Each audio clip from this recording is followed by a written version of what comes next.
تيبان لي حتى شويه كان اللعب حيت واقيلا حيت التشكيله انها ما كانتش الرسميه، واقيلا حيت ما كانتش التشكيله الرسميه كانت التشكيله باقا ما، لان التشكيله الرسميه اللي لعب فيها في كاس العالم ماشي هي تشكيله، راه كان تيقلب على البدائل وتيقلب على الحلول، لان الركراكي ولا سيما الركراكي راه تيقلب على البدائل ديالو، لان راه جاي كاس افريقيا، جاي الاولمبيات، جاي كاس افريقيا في المغرب، خصو يقلب على البدائل. مشاهدات قناه فلاش 24 ترحبوا مره اخرى في مباشر جديد. فالمحلل او الملقب ببيلي الكره المكنسيه اليوم عايقول لكم شنو هو، فين يقدر يوصل المنتخب المغربي بعد المقابله ديال مؤخرا ليبيريا، وما هي الاجواء اللي يلقاها المنتخب في الكوت ديفوار وفي الاجواء الافريقيه. خويا بيلي، انت من اللاعبين الكبار واللاعبين اللي لعبوا في مدينه مكناس، شنو هو حظوظ الكره المغربيه والمنتخب بعد المقابله البارح اللي قلتي لي ان ربما ما قنعتكش؟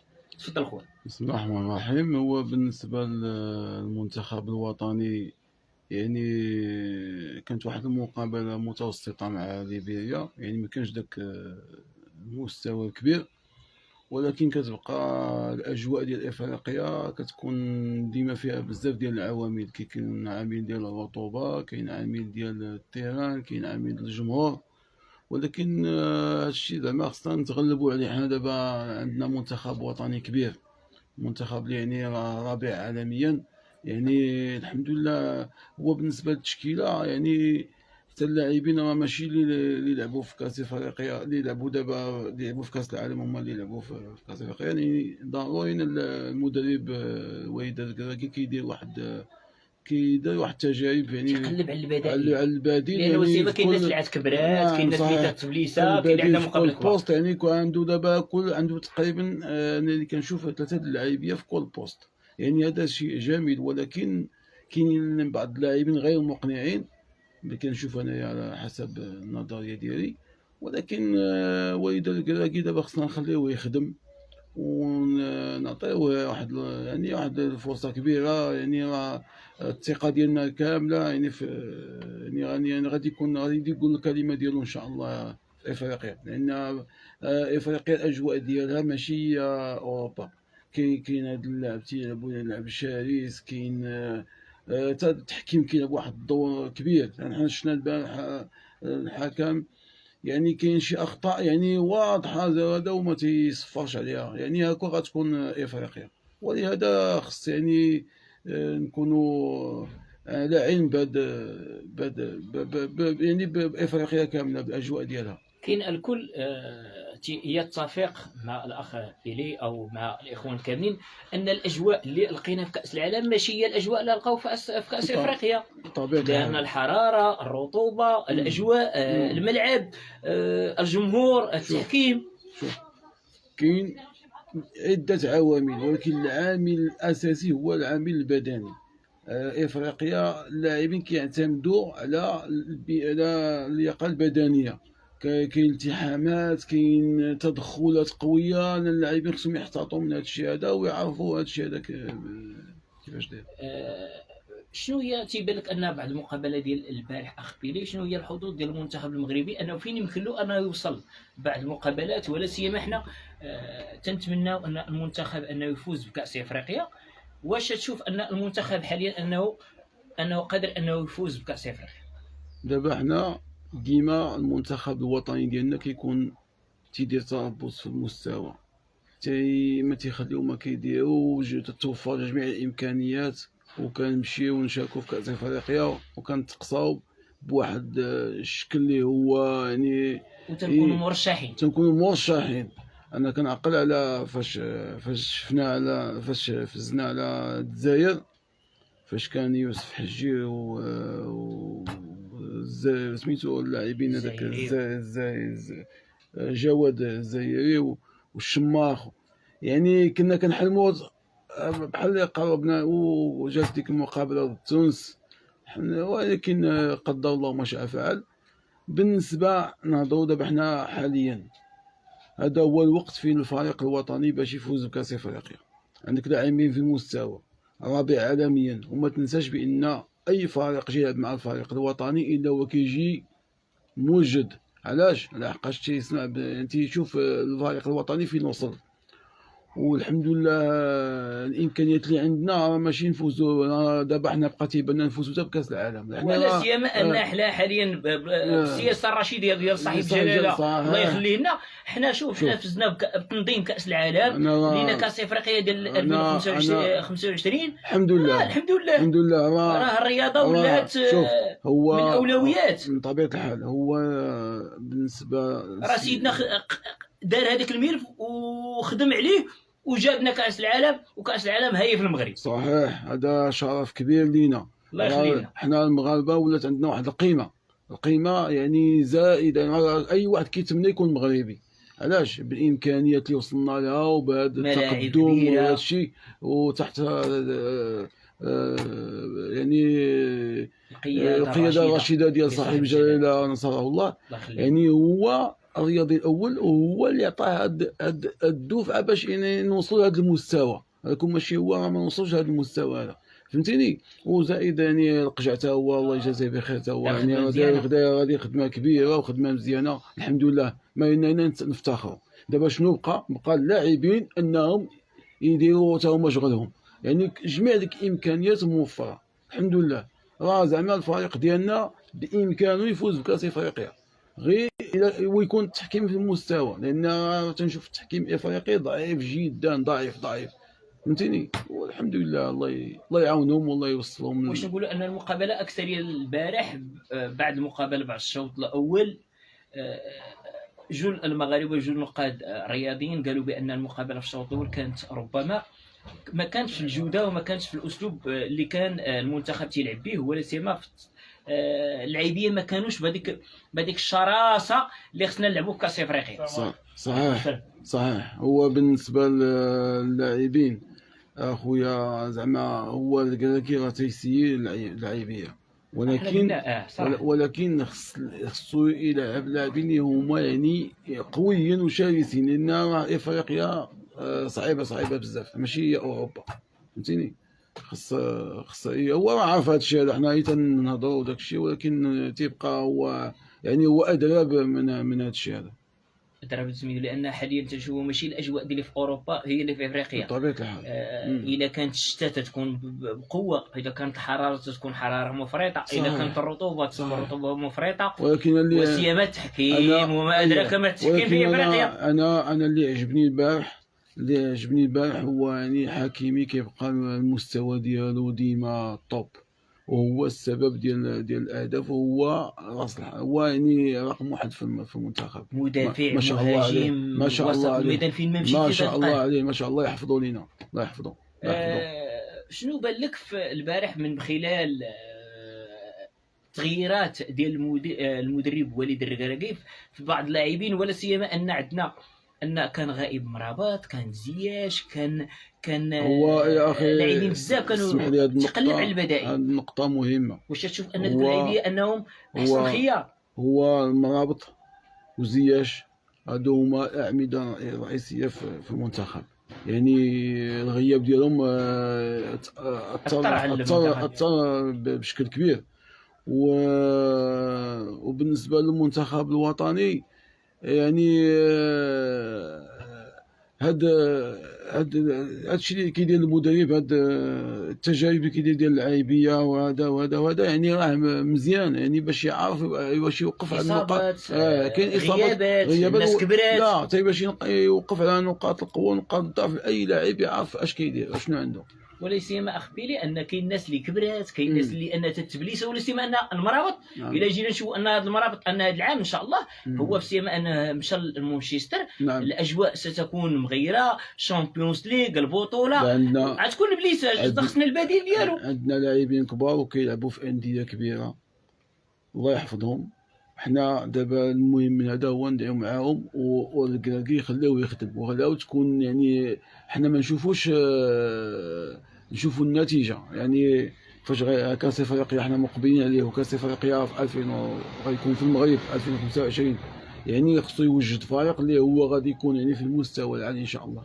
ولا سيما حنا عندنا منتخب اولمبيا هو تاهل الاولمبيات، مشى هذا الاولمبياد ديال الحمد باريس. لله، هذا شرف كبير لينا راه الكره المغربيه لا غادا في لا واحد كرة النسائيه مشينا للدور الثاني، بعد ان كنا ما كناش من بين الناس اللي تيقولوا ان المنتخب المغربي خارج الحسابات. دابا المنتخب، نسينا المنتخب الالماني. نعم صحيح، هو المنتخب الوطني كان شحال هادي كيمشي يعني مشاركة، ولكن المنتخب الوطني دابا عنده فكرة واحدة أخرى. راه شفت واحد القناة مصرية قالوا المغرب عطانا واحد الصورة ديال أننا ما غاديش نبقاو نمشيو نشاركوا، غادي نمشيو باش نفوزوا بداك اللقب. يعني شو العقلية تبدلات دابا بالنسبة للفريق الوطني، يعني راه اللاعبية جلهم انهم غاديين باش غادي يمشيو ان شاء الله يفوزوا بالكاس. لا، اي واحد حمل القميص الوطني خصو يتقاتل عليه من طبيعه الحال. بلادك هذه يعني خصو مع شحال مليون ديال البشر كتسين باش ان غادي يحمل داك القميص ويلعب داك المقابله، خصو يعطي ما عنده.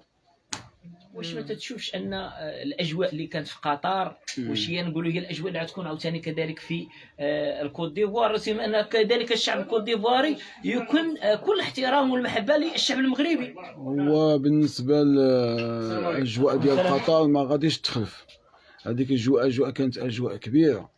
وبالنسبه لكاس افريقيا يعني اللي غادي يكون في كوت ديفوار، تنتمنى تكون نفس الاجواء، غير هو اجواء ديال قطر هذيك لا ما عندها مثيل.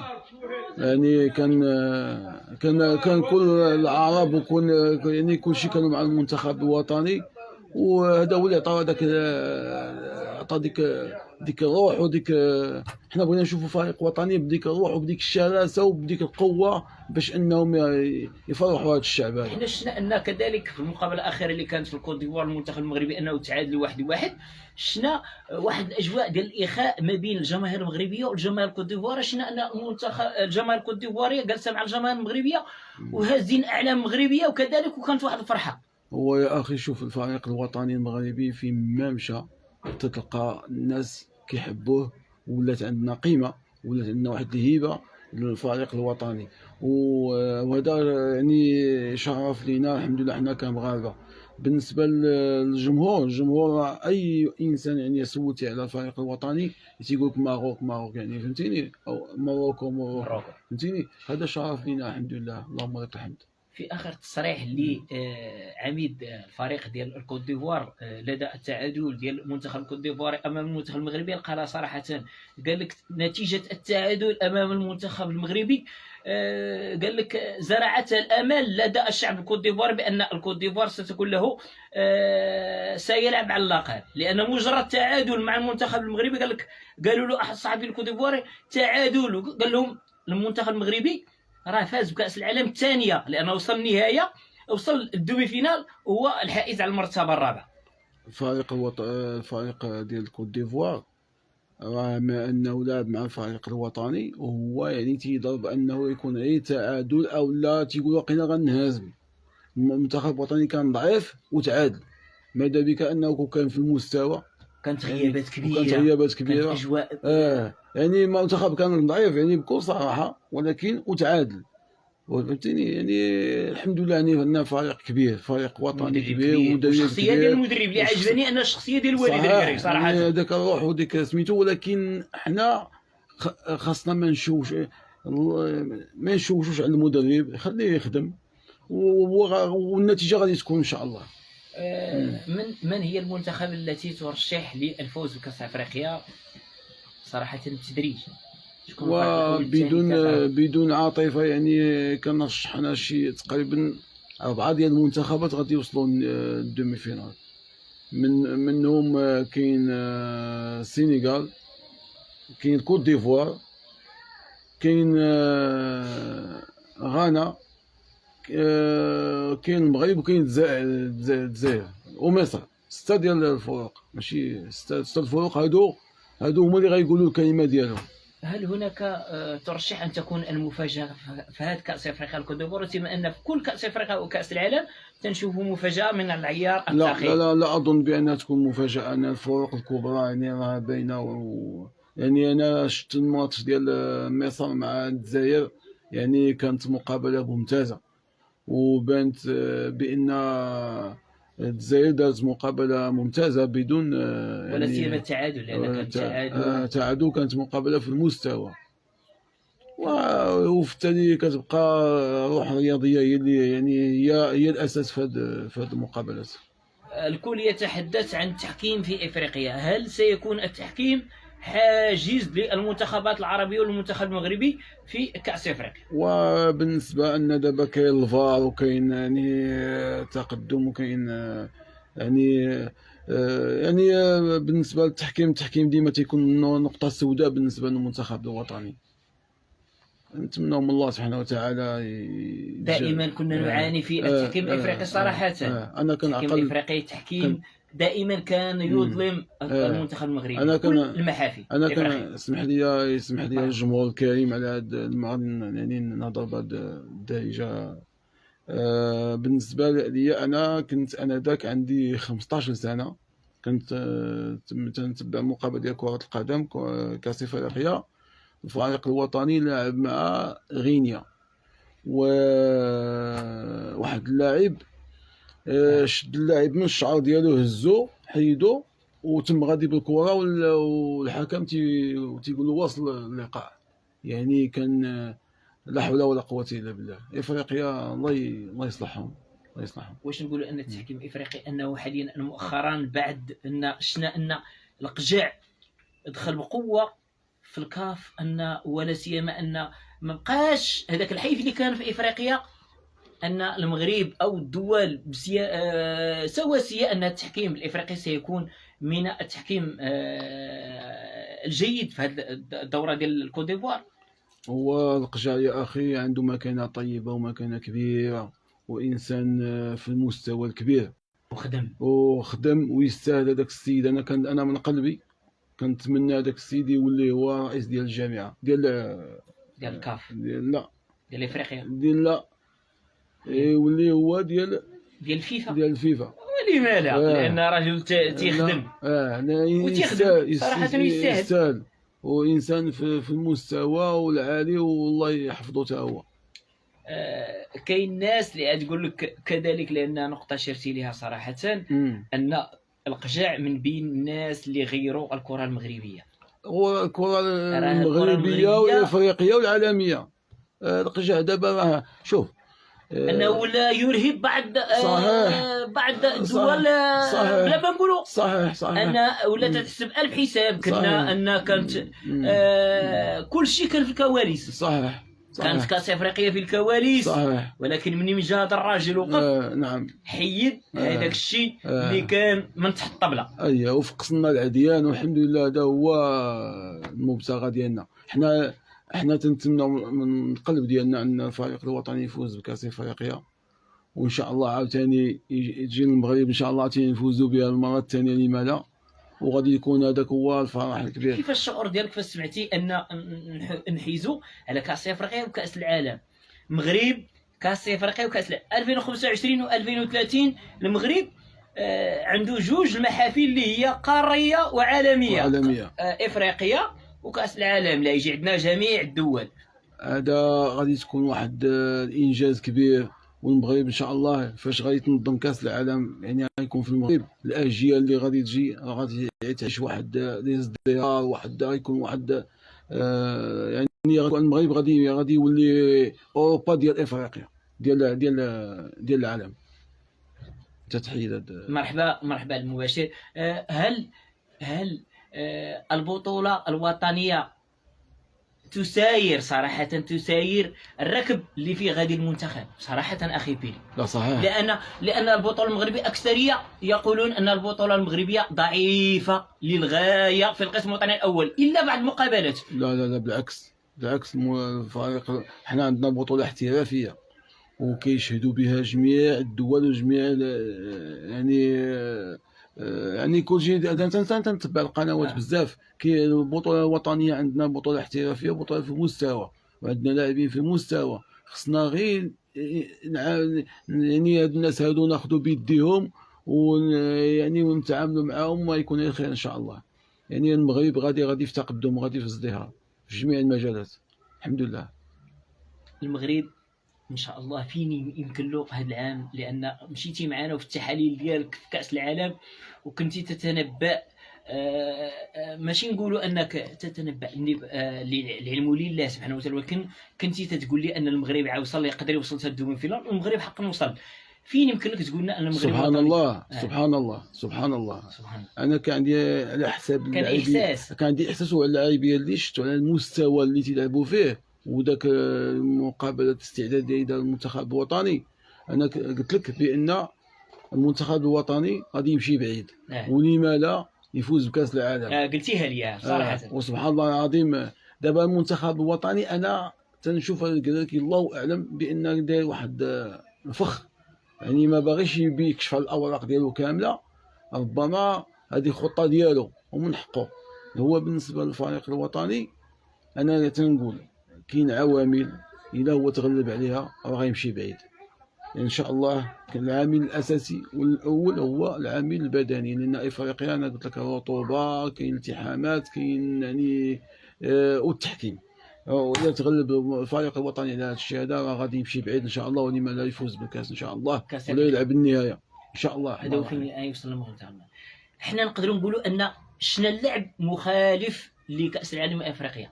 هل نفس اللعب اللي لعبوا وليد الركراكي سيلعب في كاس العالم؟ لان نفس اللعب في كاس العالم ما يمكنش نلعبوا، لان حنا تنشوفوا ما كاس افريقيا المنتخبات اللي شناتها الكوت ديفوار نهار لعبنا رجعتنا اللور. لا ما كنظنش، ما كنظنش ما غادي تكون مقابلات، جميع المقابلات غتكون تكتيكيه يعني 100%. خصنا ناخذوا المبادره بطبيعه الحال، لان المنتخب ترجع اللور، الخصم غادي يرجع لك اللور وغادي يعتمد على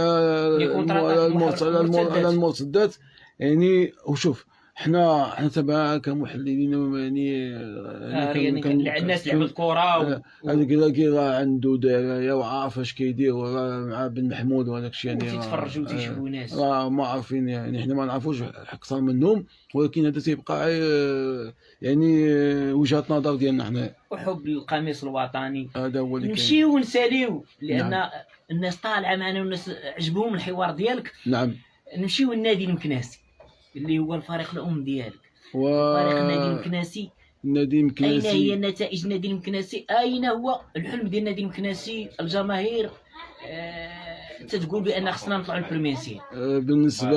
بالنسبه للنادي المكناسي حنا صراحه الله كنا صغار، كنا كنطلعوا للملعب كنمشيو مع 11 ديال النهار، والمقابله غتكون حتى ل 4 أو 3 ونص، حنا مع 11 ولا 10 حنا في التيران. كتكون مقابلات كبيره، مازال كنعقل على فاش كان دي بيدان ميمي سامبا الشعل، يسمحوا لي بعض اللاعبين ولا راكي هي كيسمحوا لي بعض اللاعبين اللي ما ذكرتش. كان يعني كتكون هذاك كان المقابله الاولى كتكون مقابله ديال ليسبوار، والمقابله الثانيه ديال فريق النادي المكناسي، وكانت كتكون ذاك النهار تيكون عرس وتتكون مقابلات كبيره. واش غنقول لك يعني بالنسبه من هذاك الجيل اللي عاشته يعني في تقريبا 81 82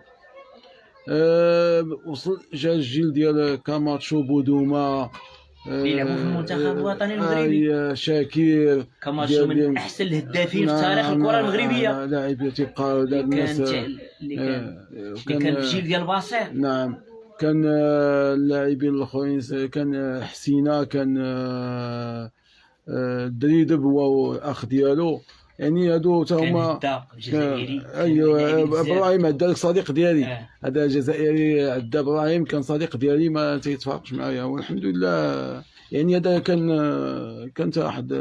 شنو هو اللعيبه القدام ديال النادي المكناسي اللي كانوا يلعبوا في المنتخب المغربي وكانت لهم باقا لحد الان الكل يتذكر المسيره ديال اللاعبين ديال النادي المكناسي وديال المكانسه لدى المنتخب المغربي؟ وكان لاراكي، كان الديدي الله يرحمه، الديدي الله يرحمه، اسطوره الديدي، وما ادراك ما الديدي عند كل المكناسيين.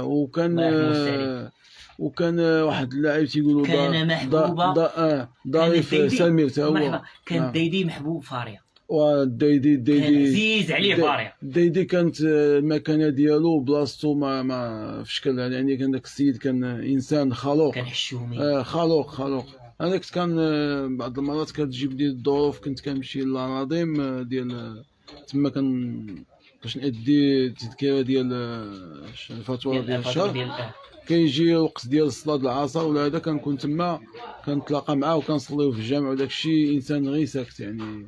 الله يرحمه الله يرحمه.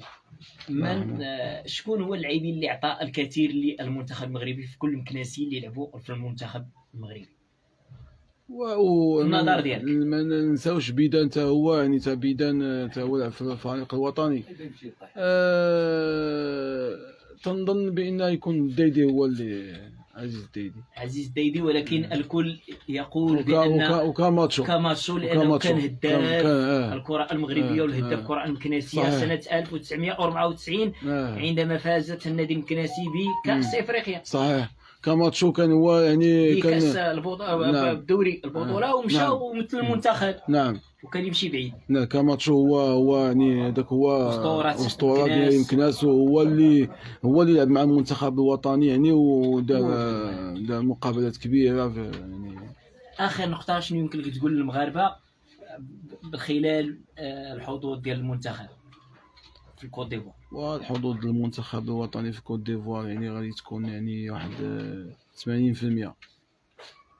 80% هادشي اللي غادي نتقاتلوا ان شاء الله جاي. ان شاء الله الرحمن الرحيم. ان شاء الله ان شاء الله كاين كاس افريقيا ان شاء الله. ان شاء الله ان شاء الله كنتمناو ان شاء الله من القلب ديالنا. حنا هذا كاس افريقيا عندنا وحيد، خصنا نجيبوا الثاني ان شاء الله. وهذيك هي المسيره، اللي جبنا الثاني ان شاء الله يجي اللاعبين. هاد اللاعبين اللي عندنا راه ماشي يجيبوا كاس افريقيا، يجيبوا حتى كاس العالم. عندنا لاعبين كبار، لاعبين في المستوى، خص غير يعني يتوظفوا في المكانه ديالهم، ما يكون غير خير ان شاء الله. ان شاء الله يجي الثاني وان شاء الله يجي الثالث. الحمد لله. الله ان شاء الله هي عاد تبدا هذيك صحيح الكاس الاخر نجيبوا الاخر ان شاء الله. صحيح. الى هنا ينتهي البث المباشر. نعم. كان الحوار شيق وكان باقي الناس لحد الان معنا. نعم. الى هنا ينتهي البث المباشر. كانت حلقه شيقه مع الاخ بيلي حول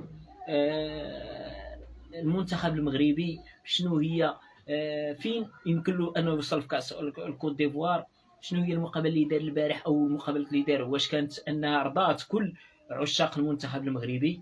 بيلي قال صراحه ان لا خوف على المنتخب والركراكي ما دام لنا مدرب بحنكه الركراكي وحنكه رئيس الجامعه اللي هو القجع، اللي تنقولوا له ترفعوا له كل الاحترام. شابو ليك اخويا لانك خدمتي الكره المغربيه. وكذلك لن ننسى اللي هو بانا وخونا وصديقنا اللي هو سيدنا الحبيب ديالنا هو محمد السادس الله ينصرو لنا. هو رائد الكره المغربيه الله يخلي لنا. جاب لنا كاس العالم، ها المغاربه ها كاس العالم لينا. الى هنا ينتهي البث المباشر. دمتم ودمنا في الف خير. كان معكم احد الاساطير بمدينه مكناس الملقب ببيلي. الى هنا ينتهي البث المباشر. كان معكم اخوكم وصديقكم زبيري عبد الكريم، مراسل القناة فلاش 24. دامت لي ولكم الصحة والعافية، وإلى اللقاء.